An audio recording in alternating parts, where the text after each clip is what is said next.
نحمده نصلي ونسلم على رسوله الكريم. أعوذ بالله السميع العليم من الشيطان الرجيم. بسم الله الرحمن الرحيم. فلا وربك لا يؤمنون حتى يحكموك فيما شجر بينهم ثم لا يجدوا في أنفسهم حرجا مما قضيت ويسلموا تسليما. صدق الله مولانا العظيم وصدق رسوله النبي الكريم ونحن على ذلك لمن الشاهدين والشاكرين والحمد لله رب العالمين. صدر محترم و مکرم، حضرات علماء کرام، مشائخ اعظام، میرے بھائیو، عزیزو، دوستو، آج کے عظیم الشان اجتماع جس میں لاکھوں فرزندان توحید، غلامان مصطفیٰ یہاں پر جمع ہیں، اس میں ایک ندرت اور خصوصیت ہے. میں سمجھتا ہوں کہ جو لوگ یہاں پر تشریف لائے ہیں انہوں نے اس حقیقت کو سمجھ لیا ہے جب تک محمد مصطفیٰ صلی اللہ علیہ وسلم کی عظمت، آپ کی شان اور آپ کے مرتبے کا تحفظ نہیں ہے تو پھر کچھ نہیں ہے. حبیب کبریا کی عظمتوں سے منحرف ہو کر، حبیب کبریا کی عظمتوں سے منحرف ہو کر یہ دعوی مسلمانی کبھی مانا نہ جائے گا. آپ کا یہ عظیم الشان اجتماع ہمارے لیے انتہائی حوصلہ افزا ہے، اور میں حکیم الامت کے ہم نوا ہو کے کہوں گا، نہیں ہے نا امید اقبال، نہیں ہے نا امید اقبال اپنی کشت ویراں سے، نہیں ہے نا امید اقبال اپنی کشت ویراں سے. ذرا نم ہو تو یہ مٹی بہت زرخیز ہے ساکی. آپ کا عظمت ناموس مصطفیٰ صلی اللہ علیہ وسلم کے تحفظ کے لیے یہاں پر جمع ہونا اس امر پر دلالت کرتا ہے. حضور کی امت سب کچھ برداشت کر سکتی ہے، لیکن حضور کی شان اور عظمت میں اشارتاً کنایتاً کسی قسم کی سوء ادبی کو برداشت نہیں کر سکتی. آپ حضرات کو معلوم ہونا چاہیے 1857 کے انقلاب کے بعد، سقوط دہلی کے بعد، جب انگریز نے یہاں پر قبضہ کر لیا تو اس کے بعد آپ دیکھتے ہو کہ یہاں پر علامہ فضل خیر آبادی فتوی جہاد دیتے ہیں، اور جہاد کے لیے حضور صلی اللہ علیہ وسلم کے غلام اٹھ کھڑے ہوتے ہیں. 90,000 فوج جنرل بخت خان کی کمانڈ میں جمع ہو جاتی ہے. اگر جاٹ مل جاسوسی نہ کرتا اور بہادر شاہ ظفر کا چچا الہی بخش غداری نہ کرتا تو انگریز نکل چکا تھا. یہ سب کچھ ہو گیا 1869 کے اندر. انگریز نے ایک خاص طور پر کمیشن بٹھایا. کمیشن نے یہ چیز ان کے سامنے رکھی کہ ہم نے ملک فتح کر لیا، تمام ادارے ختم کر دیے، ان کا دارالفتاء دارالقضاء ہم نے ختم کر دیا، یہاں پر شریعت کا قانون ختم ہو گیا ہے، ہمارا قانون جاری و ساری ہے. لیکن اس کے باوجود آج بھی جب نعرہ تکبیر بلند ہوتا ہے تو مسلمان جذبہ جہاد میں سرمست ہو کر میدان میں نکل آتا ہے. اس کا کوئی علاج سوچو.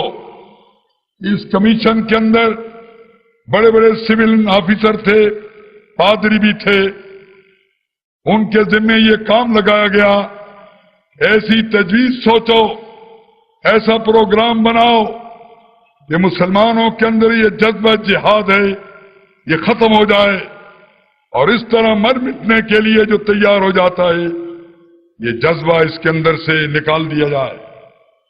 6 ماہ کے بعد کمیشن نے رپورٹ پیش کی. اس رپورٹ میں انہوں نے لکھا کہ کوئی شخص ان کے جذبے کو ختم نہیں کر سکتا. قرآن کے اندر جہاد کا حکم ہے. نبی صلی اللہ علیہ وسلم خود مجاہد تھے، اس لیے جہاد کا جذبہ ختم نہیں ہو سکتا. البتہ اگر کوئی ایسا شخص تم پیدا کرو جو یہ کہے کہ مجھے وحی آتی ہے، مجھے الہام ہوتا ہے، میری وحی اور الہام یہ مجھے بتاتے ہیں کہ جہاد کا دور ختم ہو گیا، اب جہاد بالقلم ہوگا، جہاد بالسیف نہیں ہوگا. چنانچہ یہ جو رپورٹ آ گئی اس کے بعد انگریزوں نے متفقہ طور پر مرزا غلام قادیانی کو منتخب کیا.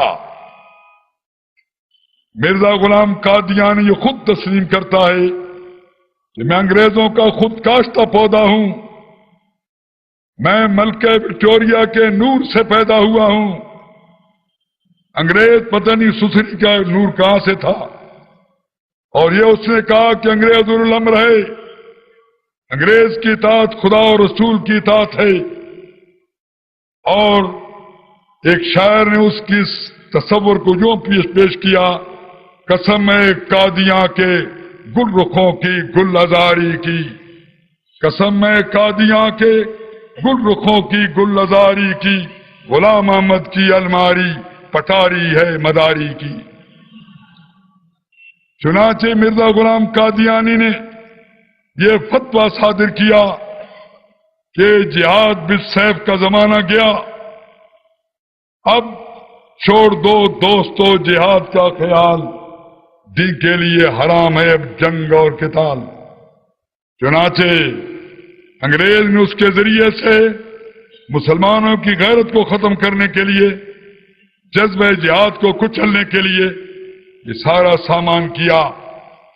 لیکن اللہ کے فضل و کرم سے سوائے چند سگانے دنیا کے جات طلب لوگوں کے جو کہ نوکریوں کے طلبگار تھے، جو کہ چاہتے تھے کہ ہمیں جاگیریں ملیں، حضور کی امت نے اسے مسترد کر دیا، اسے پٹک کے پھینک دیا. اس پر انگریز پریشان ہو گیا، میرا پروگرام نامکمل رہا، اور کوئی تدبیر سوچی جائے. پھر انگریز نے اور پہلو بدلا، اسی مرزا غلام قادیانی کے ذریعے اور دوسرے لوگوں کے ذریعے نبی کی توہین کی جائے، استخفاف کیا جائے، خلفائے راشدین کی توہین کی جائے، اہل بیت کی توہین کی جائے، امام عالی مقام کی توہین کی جائے.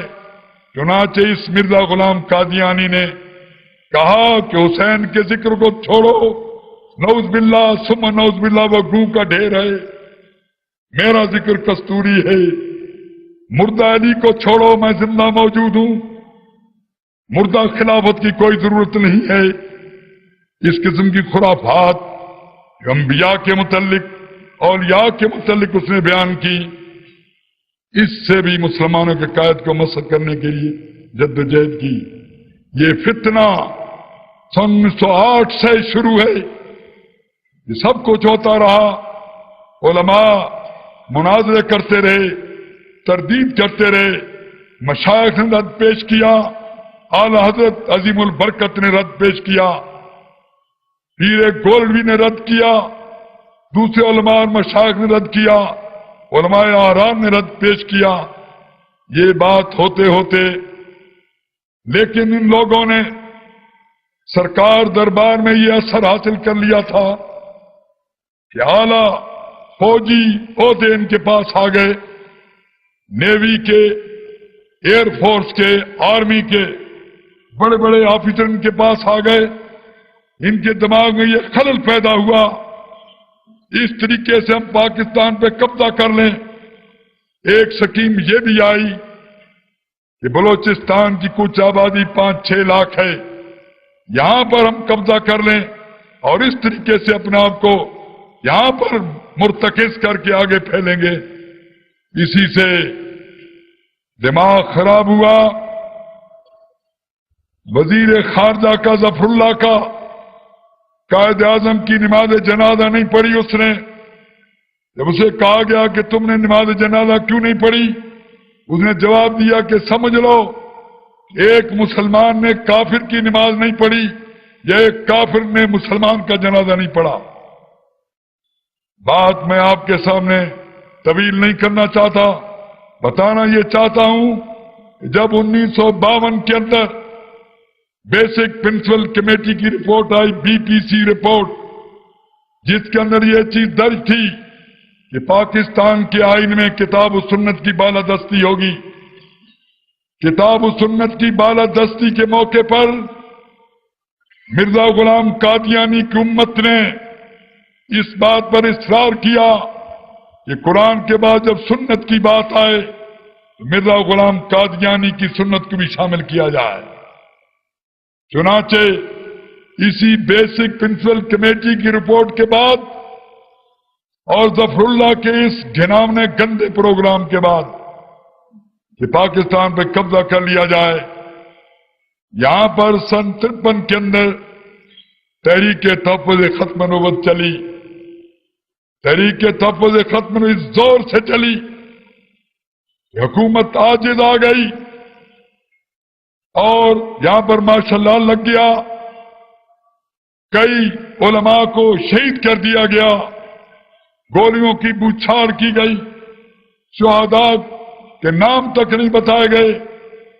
وہ قربانیاں جو سن 53 کی تھیں بظاہر ان کا نتیجہ کون نکلا، لیکن بالآخر رفتہ رفتہ سن 74 کے اندر وہ چیز کامیاب ہو گئی. اور کامیاب یوں ہو گئی کہ حضرت علامہ شاہ احمد نورانی صدیقی مدد اللہ علی نے نیشنل اسمبلی کے اندر یہ ترمیم پیش کی کہ مسلمان صرف وہی ہے حضور خاتم النبیین والمرسلین صلی اللہ علیہ وسلم پر ایمان کامل رکھتا ہے، اور اس کے ساتھ ساتھ جو منکرین ختم نبوت ہیں ان کو دار اسلام سے خارج سمجھتا ہے. مرزا غلام قادیانی کافر ہے، جنمی ہے، دار اسلام سے خارج ہے. اس کے ماننے والے چاہے لاہوری ہوں یا قادیانی دار اسلام سے خارج ہیں. لاہوری اور قادیانی دونوں مل کر، مجھے اکبر عادل نے نیروبی میں بتایا پروفیسر صاحب کہ انہوں نے مجھے کہا کہ 50 لاکھ ہم لاہوری دیتے ہیں، 50 لاکھ قادیانی دیتے ہیں، 1 کروڑ روپیہ شام نورانی کے سپرد کرو اور کہو کہ مرزا کو کافر کہہ دے، مرزائیوں کو کافر کہہ دے، لیکن لاہوری اور قادیانی کی تخصیص نہ کرے. جب شام نورانی کے سامنے یہ بات پیش ہوئی، انہوں نے کہا نکل جاؤ یہاں سے، تم نے کیا سمجھا ہے؟ ہم بازار مصطفیٰ میں بک چکے ہیں، ہمارا سودا ہو چکا ہے. اللہ کے فضل و کرم سے، اللہ کے فضل و کرم سے مسئلہ حل ہو گیا. اب آپ کو اس لیے نہیں بلایا گیا کہ موبائل کے لیے وہ اس کافر مرتد کا بیٹا یہاں آتا یا نہیں آتا، وہ تو ایک اتمام حجت کی بات ہے. لاکھوں کا اجتماع اس مرتد زادے کی انتظار کے لیے نہیں جمع کیا گیا. آج آپ نے یہ فیصلہ کرنا ہے کہ اعتقادی منکر ختم نبوت کون ہے اور عملاً ختم نبوت کا منکر کون ہے. رسول اللہ صلی اللہ علیہ وسلم کی زندگی، لقد کان لکم فی رسول اللہ اسوۃ حسنۃ، نبی پاک کی زندگی تمہارے لیے نمونہ کامل ہے.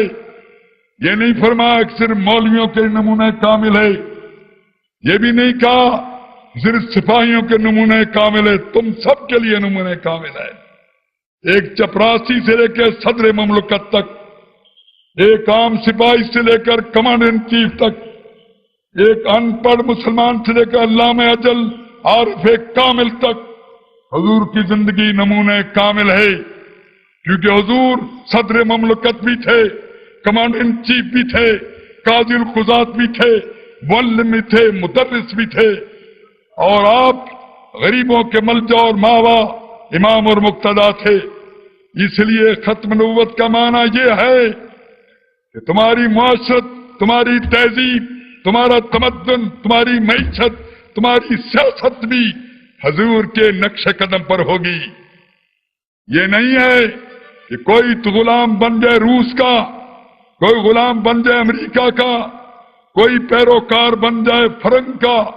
چنی دور آسماں کم دیدہ باشد، یہ جبریل امیرا دل خراشا.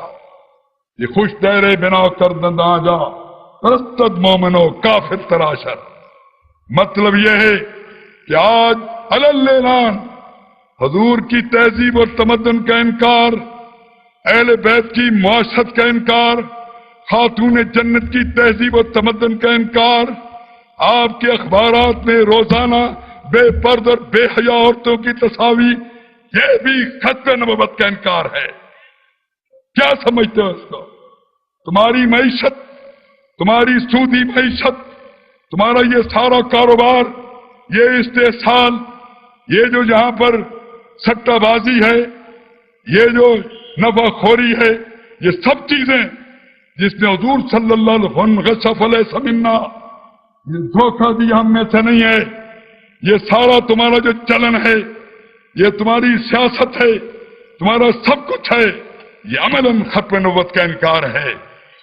جو کچھ آپ کو بتایا جاتا ہے، اور آج تک اس بھائی یہ چیز نقطہ علماء کو خاص طور متوجہ کرنا چاہتا ہوں، یہ کہ حاکمیت اللہ کی ہے، اور حاکمیت اسٹیٹ بھی ساورن ہے، پیپل بھی ساورن ہے، اللہ بھی ساورن ہے. کیا مذاق ہے؟ Where is the sovereignty of the universe? Rest in Allah Almighty. Therefore the sovereign people of the sovereign state of Pakistan will exercise their sovereignty. یہ sovereignty، state بھی sovereign ہے، people بھی sovereign ہے، خدا بھی sovereign ہے. ہمارے ہاں یہ تصور نہیں ہے. ہمارے ہاں حاکم مطلق، مالک مطلق اللہ کی ذات ہے. سروری زیبا فقط تو ذات بے ہمتا کو ہے. حکمراں ایک وہی باقی بتانے آدری. مالک الملک، حاکم مطلق، مالک مطلق، ایبسولوٹ پروپرائٹر، ایبسولوٹ اونر اللہ کی ذات ہے. اور پھر حاکمیت اور ملکیت براہ راست نہیں آتی. یہ ڈیموکریسی کا دھوکہ ہے. From the people, by the people, for the people.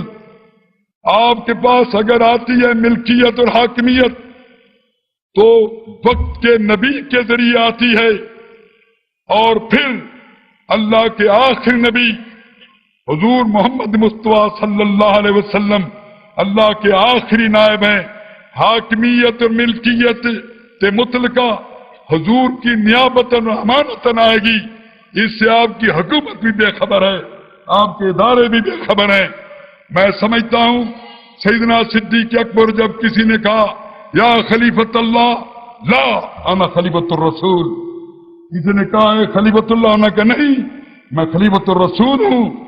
اس لیے agency in sovereignty and trusteeship in wealth, حکومت میں نیابت اور دولت میں امانت کا تصور جو ہے، یہ انقلابی تصور ہے جو ختم المرسلین سے ہمیں ملتا ہے. اس لیے میرے عزیزو، آج کے اجتماع کے اندر موبائل کی بات میں سمجھتا ہوں کہ ایک بات طے ہو چکی. طے ہو جانے کے بعد کسی اس مرتد زادے کا یہ کہنا مباہلہ کرنا چاہتا ہوں، اس کی بات کو کوئی اہمیت نہیں دیتے. میں نے پروفیسر صاحب سے ٹیلی فون پر بات کی، انہوں نے جواب دیا کہ بات ٹھیک ہے لیکن اس نے فتنہ پھیلا دیا ہے، لوگوں کے گھروں میں اس نے یہ پینفلٹ پھینک دیے ہیں. مسلمانوں میں ایک پریشانی اور انتشار ہے. مسلمانوں کی پریشانی اور انتشار کو دور کرنے کے لیے میں نے مباہلے کے چیلنج کو قبول کیا ہے. وگرنہ یہ مسئلہ ایسا ہے جس پہ دوسری رائے نہیں ہو سکتی. حضرت امام اعظم رحمۃ اللہ علیہ فرماتے ہیں کوئی شخص نبوت کا دعویٰ کرے اور اس پلید سے کوئی اگر دلیل طلب کرے، دلیل طلب کرنا ہی کفر ہے. وہ جہنمی ہے، دار اسلام سے خارج ہے. ان حالات میں سمجھتا ہوں ایک خاص نئی بات آپ کے پیش اندر رکھوں گا. یہ جو حکومت ہے، جو ساورن اسٹیٹ ہے، یہ نبی پاک صلی اللہ علیہ وسلم کی جوتیوں کے طفیل یہ ملک ملا ہے. سارا عالم اسلام کیوں خاموش ہے؟ حکومتیں کیوں خاموش ہیں؟ یہ حکومتوں کی ذمہ داری تھی.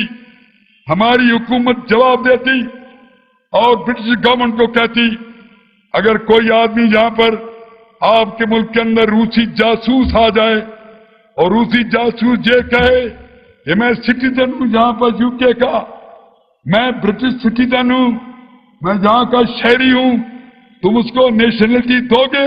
ہرگز نہیں دو گے. خاتمیت ہمارے آئین کے اندر سیاسی ایک تصور ہے. نیشنلٹی اسلام کی، حضور کی ختم نبوت پر مبنی ہے. جو شخص حضور کی خاتمیت کا منکر ہے وہ پاکستان کی نیشنلٹی کا انکار کرتا ہے. اور اس پر جو آپ کو دعوت دیتا ہے مباہلے کی، مناظرے کی، اس کا مطلب یہ ہے کہ پاکستان کی سلطنت کو تسلیم نہیں کرتا، پاکستان کے تصور حاکمیت کو تسلیم نہیں کرتا. ہماری حکومت کا فرض تھا اس کا نوٹس لیتی. عالم اسلام کا فرض ہے کہ اس کا نوٹس لے. کل کوئی کتا بلا آ کے یہاں پر کہنے لگ جائے یہ کتاب و سنت کی بالادستی کی کوئی ضرورت نہیں ہے.